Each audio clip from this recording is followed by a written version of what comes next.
on va enchaîner avec un dernier cas client. Alors, on a parlé d'alimentaire avec Vasa et Shopper Factory. On va enchaîner avec un autre cas non alimentaire, un best case Mattel avec Cdiscount Advertising. Et puis, on va accueillir Cédric Chamou, directeur grand compte et relations achats chez Cdiscount Advertising, et Mayana Darmandrai, digital marketing et e-retail manager chez Mattel. Bonjour à tous les deux. Bonjour à tous. Bonjour, on vous voit on voit, c'est bien, il y a l'image, il y a le son, c'est parfait. Vous avez préparé vos slides, peut-être que vous pouvez vous présenter en 2 mots. Mayana, Mattel est une grande marque évidemment qu'on connaît pour son univers du jouet. Exactement, voilà, donc moi je travaille chez Mattel, c'est une entreprise américaine, en effet spécialiste du jouet, donc une entreprise, on a fêté nos 75 ans l'année dernière. Et vos clients sont plus donc jeunes, la je plupart crois. des gens en fait oui, un peu. Enfin, quoique, on a les grands-parents qui sont très consommateurs de jouets, donc ça c'est une suite hyper importante pour nous. Mais voilà, donc Mattel c'est souvent associé à Barbie, mais voilà, on a beaucoup d'autres marques qui sont très connues également, comme Fisher-Price, Hot Wheels, Polly Pocket, et puis voilà, des grandes marques emblématiques comme Scrabble, Uno, Pictionary, etc. D'accord. Voilà. Une marque évidemment des marques que tout le monde connaît. Cédric également, en quelques mots de présentation. Oui, donc moi je suis en responsabilité sur le retail média au sein de Cdiscount Advertising, avec une casquette cette année très importante et très forte sur l'accompagnement des grandes marques et des top comptes de la régie, et également sur la relation achat et centrale d'achat. Puisque effectivement l'accélération du retail média est un pilier de croissance très fort et on a besoin effectivement d'embarquer tout le monde au sein de l'entreprise, et donc cette casquette de formation, d'accompagnement sur les produits retail média est extrêmement clé pour développer le business cette année. Très bien, je vous laisse la main pour la présentation de ce case emblématique et ici du retail média chez vous. Yes.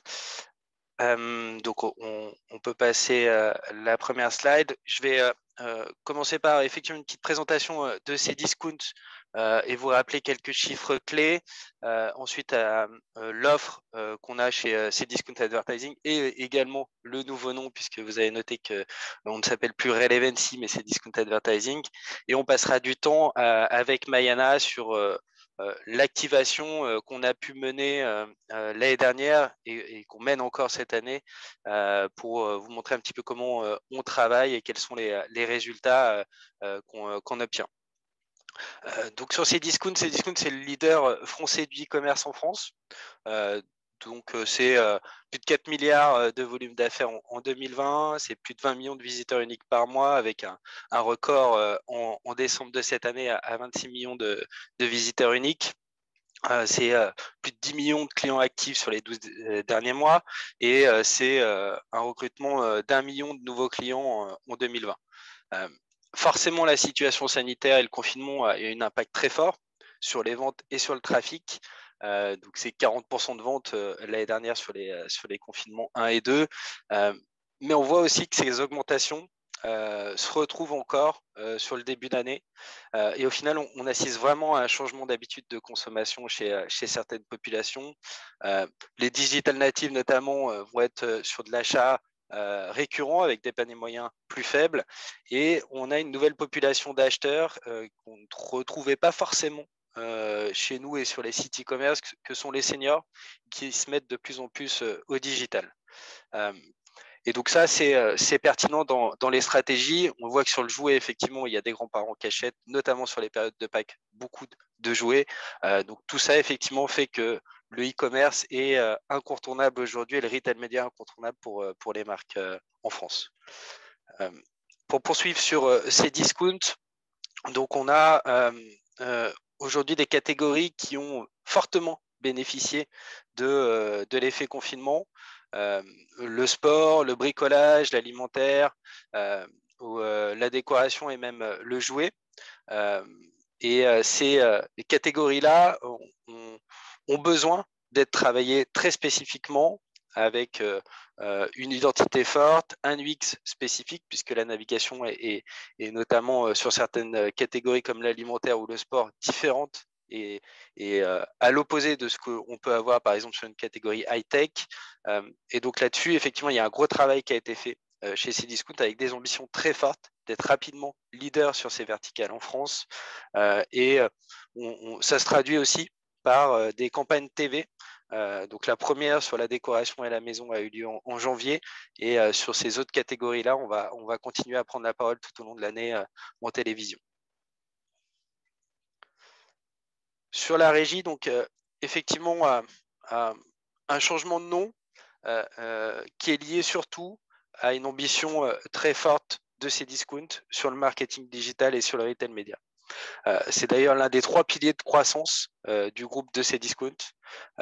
Et donc, on a souhaité consolider l'ensemble de nos activités du marketing digital, c'est-à-dire tout ce qu'on faisait côté marketplace auprès des vendeurs marketplace, tout ce qu'on faisait côté régie auprès des industriels des marques, sous une même entité. Donc, c'est aujourd'hui une centaine d'experts, à la fois marketplace, régie, data, support, etc., qui proposent l'ensemble de nos offres aux industriels et aux vendeurs. Donc, c'est beaucoup d'ambition autour de ce nouveau nom et c'est un pilier, effectivement, sur lequel Cdiscount veut vraiment s'appuyer pour développer son business et améliorer très fortement sa rentabilité sur les années à venir. On va passer sur nos solutions. Donc, on a, depuis 5 ans, fortement développé notre offre. Et aujourd'hui, on a une solution qui est complète dans le sens où elle va vraiment proposer sur chacun des touchpoints consommateurs une offre, un produit qui va répondre aux besoins, avec une base forcément très forte d'insight consommateur. Et ça, c'est une des grosses forces aussi du retail média et de l'offre des retailers, c'est cette capacité à remonter tous les signaux de consommation ou de future consommation qui permettent effectivement de travailler des plans à la fois sur des enjeux de notoriété ou de considération. Et donc ça, effectivement, on a développé l'année dernière notre propre DSP qui embarque la data de Cdiscount, donc une offre DSP qui permet d'adresser en vidéo, en display sur l'ensemble du web français avec la data Cdiscount des publicités. Une offre social shopper qu'on a développée en fin d'année dernière et sur lesquelles on a beaucoup d'ambition, mais également tous les enjeux de performance et de business qui sont travaillés avec notre plateforme, notre propre plateforme également de retail search, collaborative ad, sur lesquels on a des très bonnes performances depuis le début d'année. Et la grosse nouveauté de 2021, qui est le live stream, qu'on appelle, nous, le live shopping, tout simplement parce qu'on en a fait une offre, pas seulement de présentation de vidéos d'une marque auprès des consommateurs sur Cdiscount, mais surtout un plan média associé qui va aller chercher du consommateur en dehors de Cdiscount, qui va utiliser des leviers effectivement de visibilité sur Cdiscount en trade, du search, du social, pour générer du buzz autour de ce live et également autour du streaming de ce live qui est repris sur l'ensemble des fiches produits. Beaucoup d'ambition autour de ce sujet. On pense vraiment qu'aujourd'hui les consommateurs cherchent de l'interaction avec les marques et les marques elles ont très peu de liens au final avec le consommateur final, à part avec les vendeurs en magasin. Et donc, le e-commerce est vraiment aujourd'hui au cœur de cette stratégie et le live stream répond vraiment à cet enjeu de rapprocher les marques et les consommateurs.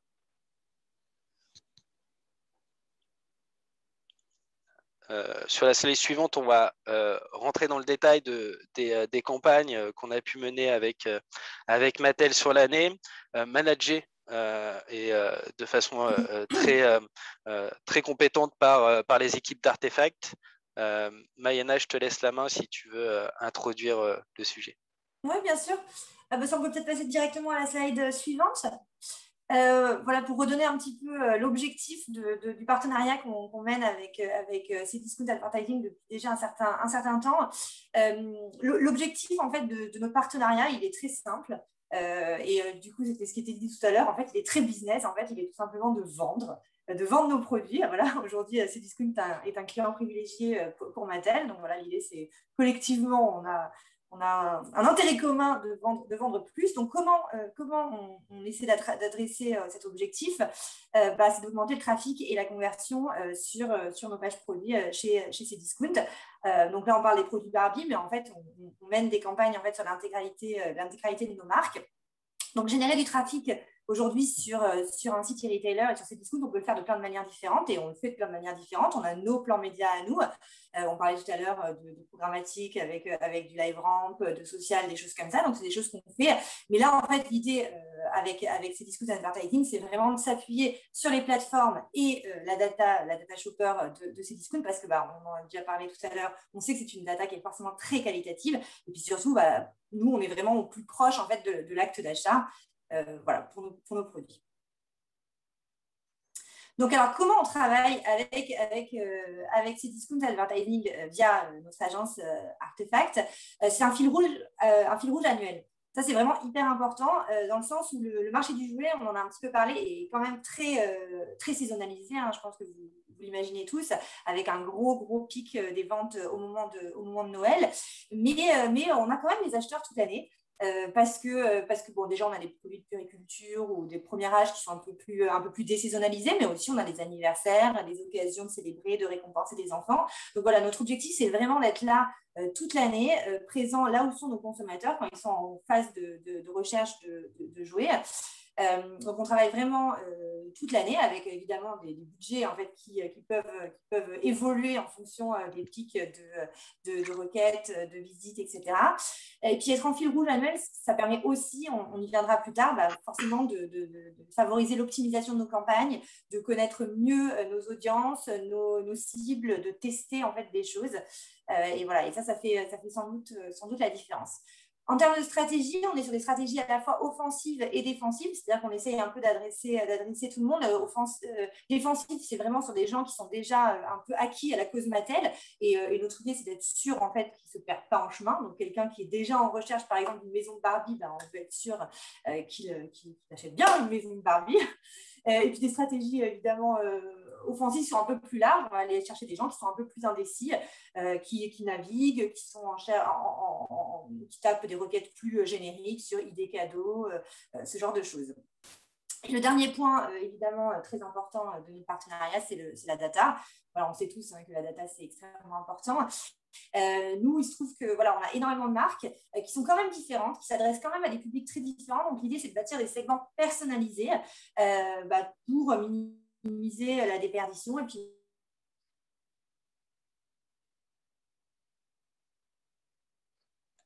Mayana, on a un petit freeze, je crois, du son. Mayana, est-ce que vous êtes encore là? On a peut-être une petite coupure technique. Cédric, peut-être que vous pouvez reprendre le relais le temps que Mayana se reconnecte. Pas de souci. Du coup, on va passer sur la slide suivante. Donc, on mène des activations avec Mattel à la fois sur Cdiscount, parce qu'effectivement, l'objectif, c'est de capter les internautes qui sont sur la phase d'achat. Et donc, on va utiliser les formats du Retail Search, mais également des formats de visibilité merch pour effectivement capter l'internaute qui est en train de rechercher un produit Mattel. Mais on va également... Je vois que Mayana apparemment s'est reconnectée. Ok. Oui, je suis désolée.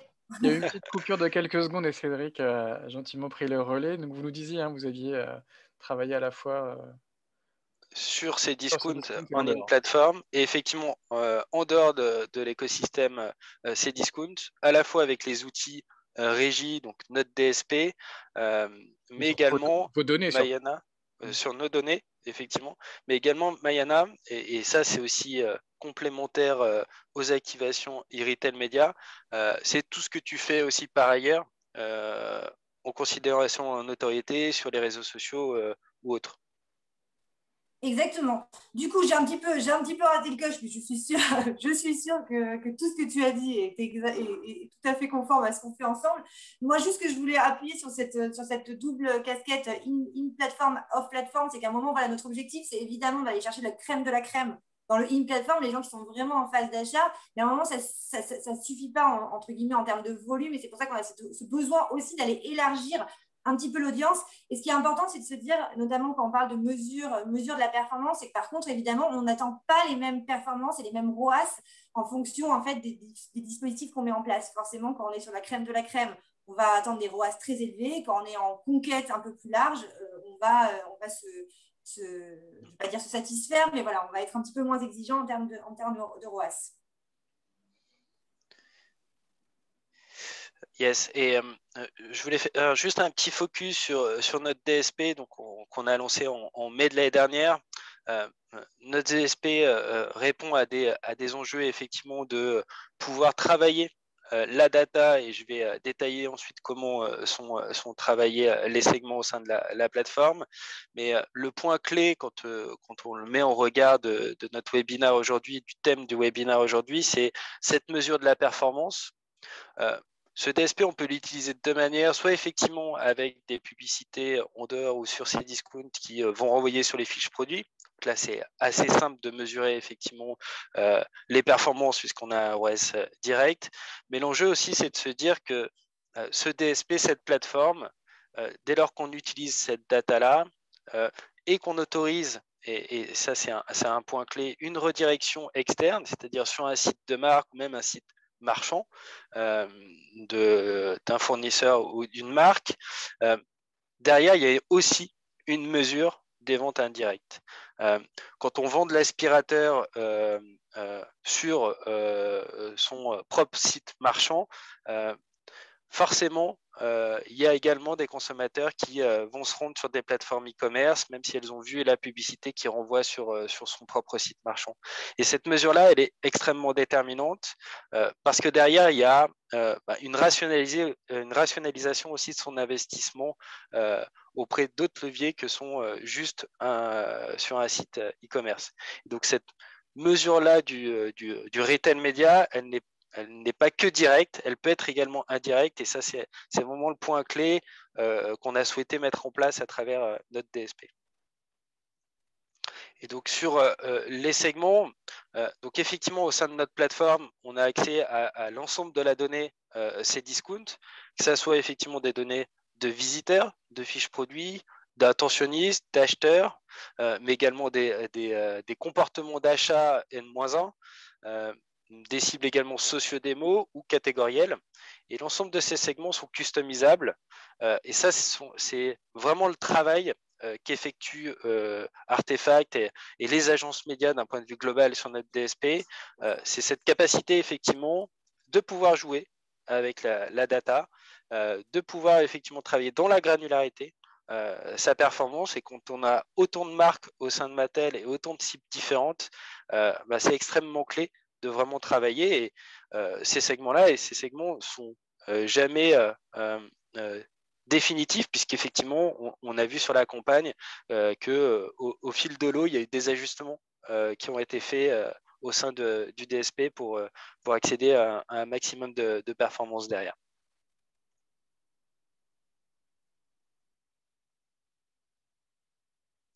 Donc ça, c'est juste l'illustration effectivement des formats publicitaires qu'on a pu mettre en place sur les campagnes, avec à la fois des produits sponsorisés et à la fois du display, donc de l'in-banner en catégorie. Donc c'est très basique, mais néanmoins extrêmement efficace. Et sur la plateforme Search, aujourd'hui, notre enjeu, c'est de développer un maximum d'emplacements de produits sponsorisés, parce que aujourd'hui, toutes les études qu'on a menées montrent qu'il y a pas de risque sur le volume d'affaires de ces discounts en poussant des produits sponsorisés. Il y a même de l'apport, puisqu'effectivement, ça va prendre en compte aussi l'algorithme de ces discounts et la pertinence de pousser tel ou tel produit sur tel ou tel emplacement.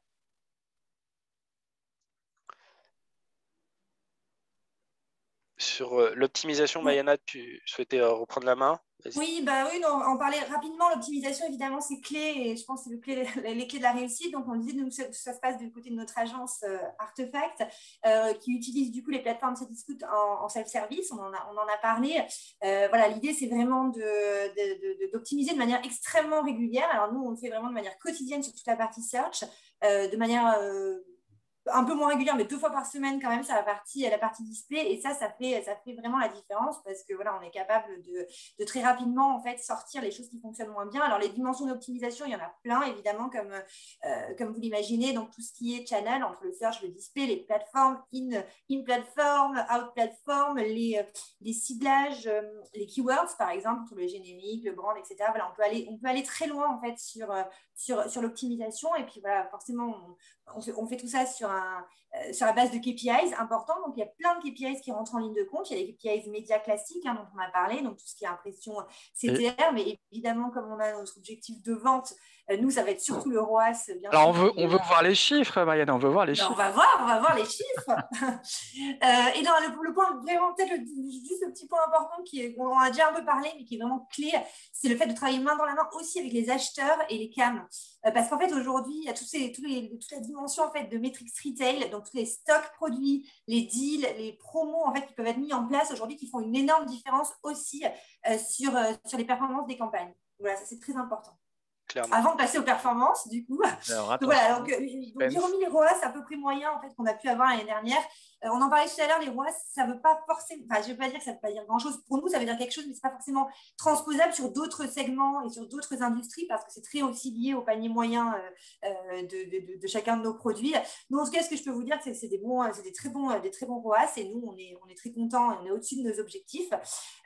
Ce qui est peut-être plus intéressant, c'est de se dire qu'aujourd'hui, en fait, quand on est sur un objectif de performance, de campagne à la performance, et qu'on fait, ce genre de dispositif en utilisant la data shopper de Cdiscount, avec les plateformes en self-service, l'optimisation, etc., on a aujourd'hui des ROAS qui sont 6 fois supérieurs à des campagnes de performance qu'on peut faire tout seul en utilisant la data du marché, par exemple, et en renvoyant chez un e-retailer. Mais sinon, c'est à peu près entre 6 et 7 euros de chiffre d'affaires généré pour 1 euro de publicité retail média investie, hein, c'est ça? Exactement. Donc c'est très très bon, ça veut dire que vous allez largement augmenter vos investissements retail média chez Cdiscount l'année prochaine. On verra. Il n'y a pas de raison. En tout cas, voilà, ça marche. On travaille quand même ensemble depuis 3 ans, donc je pense que si ça ne fonctionnait pas, on ne serait pas là. C'est bon signe. Mais en tout cas, non seulement ça marche, mais en plus, ça surperforme par rapport à des médias traditionnels. Hein. C'est ça qu'on doit retenir. Exactement. Et qu'on peut vraiment tout mesurer avec une très grande précision. Donc, c'est vraiment un média aujourd'hui opérationnel pour vous aider à vendre plus de produits. Très bien. Je vais vous demander peut-être à tous les deux un mot de conclusion. Voilà, on peut mesurer, on peut vendre. C'est formidable. Tout va bien. L'avenir et tous les clignotants sont ouverts pour ce format. Alors, ouais, tout va bien, mais j'ai envie de dire, je pense que ça, il faut vraiment insister. C'est quand même un travail au quotidien. Moi, je remercie beaucoup mon agence média là-dessus, mais voilà, ça ne se fait pas non plus comme ça. C'est de l'optimisation, c'est vraiment beaucoup de travail. Et voilà, je pense que le côté fil rouge, optimisation, self-service, pour moi, c'est vraiment le trio gagnant. Et on remercie les équipes d'Artefact. Cédric, également un mot de conclusion? Un petit mot de conclusion, ravi effectivement d'avoir pu vous présenter ce cas-là.